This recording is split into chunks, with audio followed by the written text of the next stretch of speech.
So today we're inside Bradley's cage, aren't we? And the little farmer is getting rid of the naughty bindweed and horse's tail. Aren't you? You found that's a bindweed, isn't it? And what do you do with those? You get right down to the base of them and pull them out. You've got quite a crop of bindweed there, haven't you? There's a horse's tail, got it. And he's just working his way up to the top. And there's also them ones that grow, that are like when you grab hold of it, and then it goes through like the entire thing. Yeah, that's bindweed. They're both the same, horse's tail and bindweed. They're a pain, aren't they? Yeah. You can eat bindweed though, you know. In a stir fry, I've seen somebody eating it. And what we've got here is hedge bindweed. I've forgotten the Latin name for it. I used to know that. But it's hedge bindweed. There's field bindweed and hedge bindweed. And as you can see, our red lettuce is looking nice, isn't it? Can we eat it straight away? Yeah, I think you've got to cook it first because it's poisonous otherwise. Okay. You've got to fry it up. Don't quote me on that one though, boys and girls, but I think I have. I'm pretty certain I've seen that online on YouTube. What? Stir-fried bindweed. I forget what it's called. Yeah, do a Google on it. Hedge bindweed. It's a two-word Latin name for it. And there's the celery we're going to be planting as well. It's looking good, Bradley's cage, isn't it? Yeah. So James is going to crack on with that, aren't you, mate? We're also building, or constructing, a climbing frame. Well, it is for the plants, isn't it? They climb up it. A trellis that we're putting in here. And that's for the spaghetti squash. Spaghetti squash that we got from Natasha Goswami. That's going to go in there. And on the other side of that, we're going to, I think, do the Jack Be Little. But it's in the bed. It's like a squash kind of a bed that we're doing here. So we've got the 3 courgette plants. 2 green courgettes and a yellow. And it's already caught itself a little bee or a wasp or something inside there, if you can see that. So yeah, that's what this area is going to be dedicated to, the squashes and the courgettes on the original side. So you've done everything but 2 nettles. Do you want me to get the nettles? Okay. So yeah, we'll cut back to you in a short while. Give us a thumbs up, little farmer. Is it a green thumb? It's an orange thumb. So I've finally found a use for the under support 4x2 that was on the decking timber. I'm building some rose planters for the good lady wife. James has got off now, the little farmer. He's gone home for his tea. But I'm going to crack on with these. I'm going to get these done for her.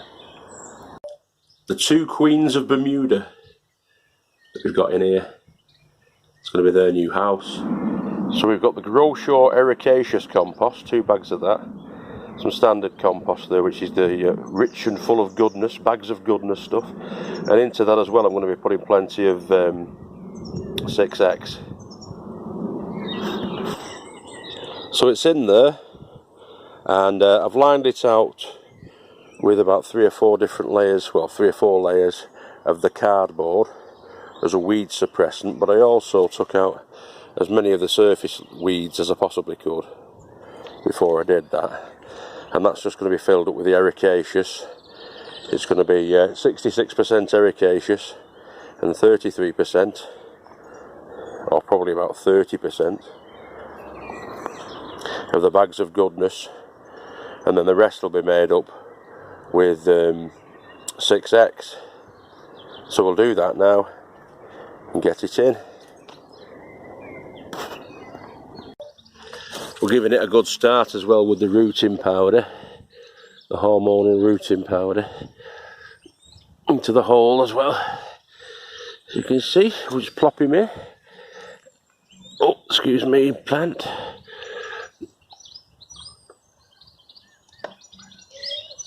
There you go, in you go.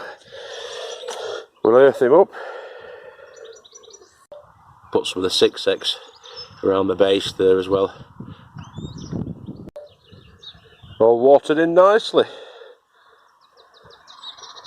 So that's one down. Got to do that one now as well, that side.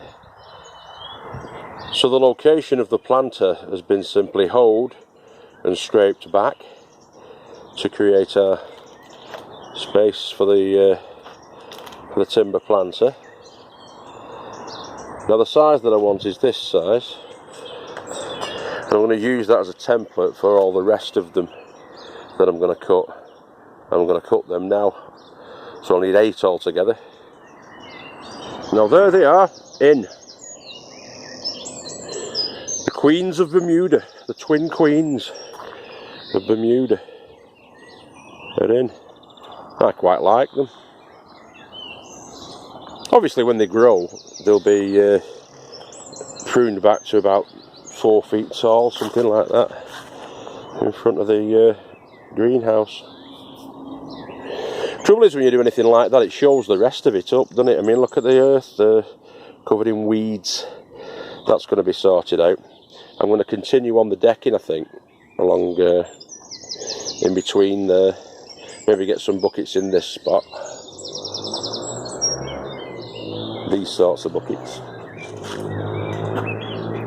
Just temporarily in that spot there. Get some more flowers in. I can extend this, I think, up to about here. So that's about 3 feet. Get some more flower beds in, like Mixler on this side. Old MacDarby's Farm. If you've not checked him out before, check him out. Old MacDarby's Farm, Magical Mick. Got his own YouTube channel now. We're still going to be doing bits and pieces together though, me and Mick. That looks like it wants to drop, it does.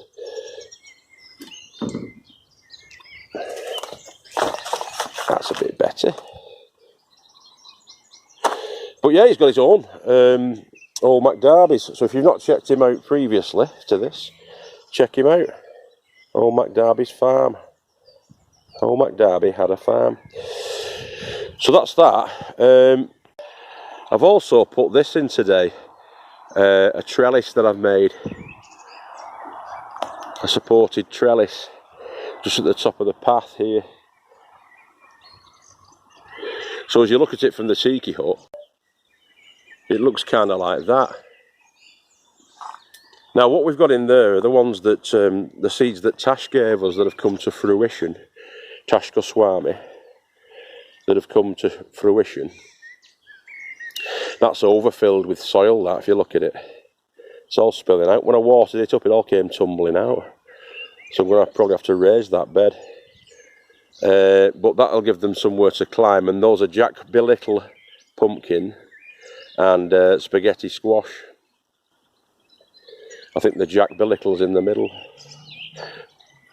And the spaghetti squash, which should grow up that trellis. On the back of that, we're going to have some climbing beans, some French climbing beans. Speaking of which, I've continued with this bed up at the top. On the right hand of the screen, you can't see these yet because they've not come out. They've been planted. We've planted 60 seeds of Cosse Violet. That's C-O-S-S-E, Cosse Violet. On the right hand side, and then on the left hand side we've got another 60 of the Blue Lake, and both are French climbing beans.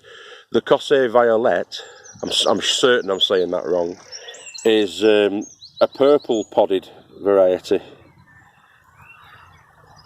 and then on the left hand side you'll have your normal standard French climbing beans. green beans on that side. But they're the stringless ones. High yields, stringless pods, it says on the packet. And the purple ones, the violet, are purple flavoursome beans. And so we're hoping they'll do alright. Now, it's not finished off yet. I'm going to put a central bit up the middle, obviously. And then the canes are going to create the climber for it. Well, that's a job for tomorrow. I've still got all that timber there, look, that I need to make use of. But this is the space to use it in for the time being. I'm not going to get a chance, I don't think, at this time of year, to get another get the polytunnel done. But I'm going to create a base for the polytunnel, a 12-foot by 10-foot base for the polytunnel, and we're going to grow in it. At some stage, I'm going to shift that, because it's in the wrong spot, and I'm going to put it up there with the potato plants are up there on that brick base.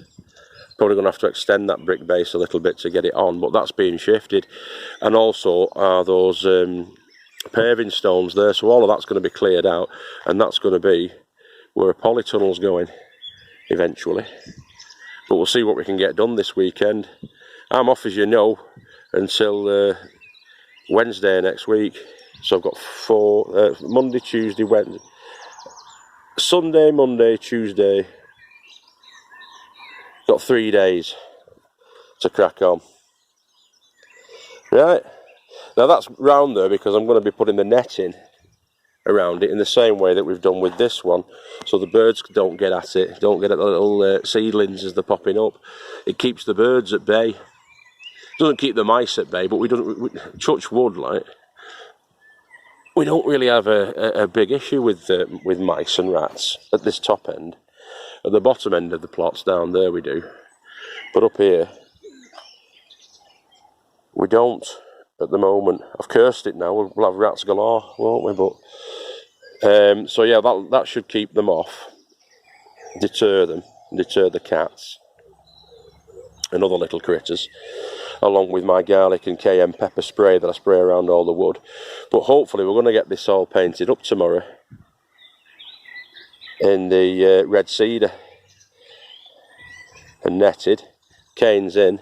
Then as they come up, they'll be protected in the same. These have not been molested at all by the birds or the cats or anything like that. They've been left alone to their own devices. Seems to work. We've done it in a big scale on the other side, on that one, the big one, and it's flourishing. These were sown successionally, starting at this end, then a week later in the middle, and then a week later on that end, and they're all coming through. Because that's 12 feet long, that, and they've done in 4 feet sowings. And again with the netting that you can see there, keeping the pigeons at bay, and it's working. All you've got to do there is pull out the bindweed, which is coming up strong. But that's nature, boys and girls, isn't it? The potato experiment's going on fantastically well, really. I mean, they're coming on strongly. These were put in on St Patrick's Day, which was the 17th of March 2019. We've got the Gromo, first two, then we've got the bloodfish and bone, then we've got the chicken manure, and it continues on. The first 6 being Ulster Prince, and the second 6 being the Red Duke of York. So we'll see how they get on. Be about 4 weeks now, 4 to 5 weeks I'm thinking, until we can tip these out. I'm going to give them 100 days, because they're first earlies. I'm going to give them 100 days for the experiment. So yeah, back end of June for those babies. Stay posted for that. And we'll be having spuds on my birthday, which is the 10th of July. It's not a massive one this year, but it is my birthday, 10th of July. Sweet corn's doing okay. The sunflower's doing fine over there in the corner. It's getting a bit blurry now because the light's going, so forgive me for that if you will. These are recovering from the frostbite that they got, the windburn frostbite that they got. They're coming through nice and green actually, these. Very green. And lush looking. All these potatoes. Excellent work. Although these aren't, but I'm going to give them the old magnesium treatment and see what happens with these. The sweet corn over this side. Seems a lot paler actually than the stuff we've got growing on this side. Curious. They were planted out later, about a fortnight after the ones on this side. These were the first plantings, which are looking the greenest really. I think it's probably because the roots have been able to establish themselves better. Look at that critter. Answers on a postcard or below. Let us know what he is, or she. Giant pumpkin, that's going in okay. It's little brother there. His leaves are not looking too fantastic actually on that. Looking a bit mildewy. I shall have to watch that. That might have to come out, that, if it's carrying on in that fashion.